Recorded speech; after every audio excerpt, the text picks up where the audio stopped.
Hello everyone and welcome to the Flipped Classroom video. My name is Diane Fitzpatrick and I'm from Central Peel Secondary School, and I'm going to be talking to you today about lots of things we've been learning about flipping. Why are teachers flipping the classroom? Well, as we know, students are learning at different paces. Sometimes you have a third of the class lost, a third of the class completely bored, while you have one third of the class who is probably just keeping up with you. And sometimes that third of the class who's keeping up with you can miss important information even though they were there. Either they were interrupted by their shoulder mate, or they went to the washroom. Lots of reasons can cause them to miss important information. Absenteeism is another one. Okay, students can be sick, go on family vacations, whatever, and this can be for sometimes 1 week, 2 weeks, and they can fall behind. When flipping, they don't need to fall behind. Homework sometimes is very difficult. If you're asking them to practice what they've learned in class and they become stuck on question 1A, then they give up. They can't complete the homework and there's no one there at home to help them. This leads to complete frustration. And then safety is another concern for some of our students. At home, it's not a safe environment, and homework is the last thing on their mind. What is the flipped classroom? Well, the flipped classroom basically inverts traditional teaching methods. Now we're going to deliver instruction online outside of the classroom, and now we're going to do homework inside the classroom. Okay, so let's compare the two. Right now on the left, this is traditional classroom. We have us, Sage, on the stage here, and we lecture for 45 minutes to an hour. Students hopefully are paying attention. We know not all of them are, and we know not all of them are with us. Some of them are lost. And then we assign the homework. The ones that are already lost can't complete the homework. The ones who were listening, sometimes they can't even complete the homework. And now, compared to on the right-hand side here, flipping, where we have us, no longer Sage on the stage, we are Guide on the side, where we can actually individually go to these students and help them. They've watched the lecture at home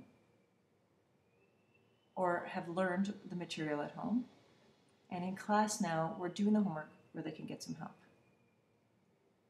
What does that enable us as teachers to do?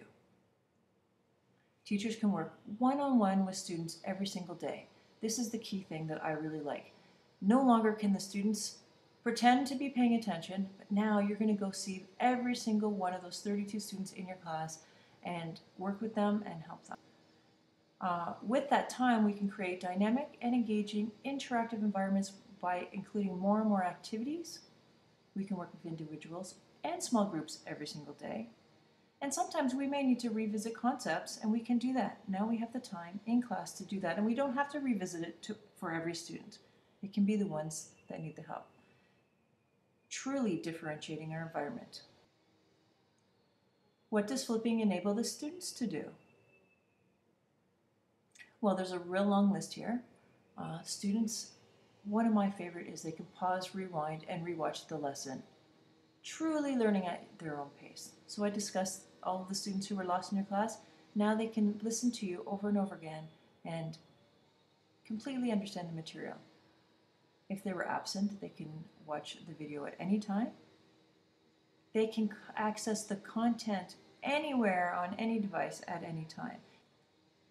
We've been told that students are now becoming more and more active learners because of this process.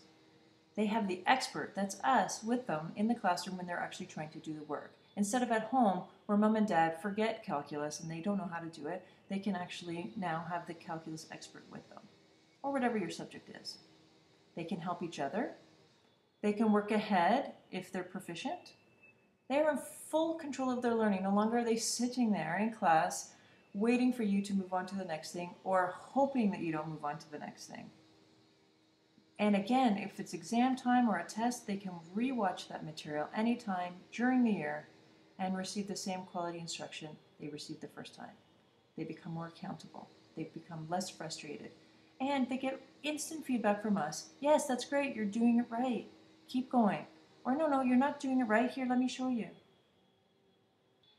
Every single day, students are thinking, writing, reading, listening, and speaking They are active participants instead of passive participants, sitting there in their chairs pretending to be paying attention. Anyways, I hope this helps and look forward to talking to you about this more.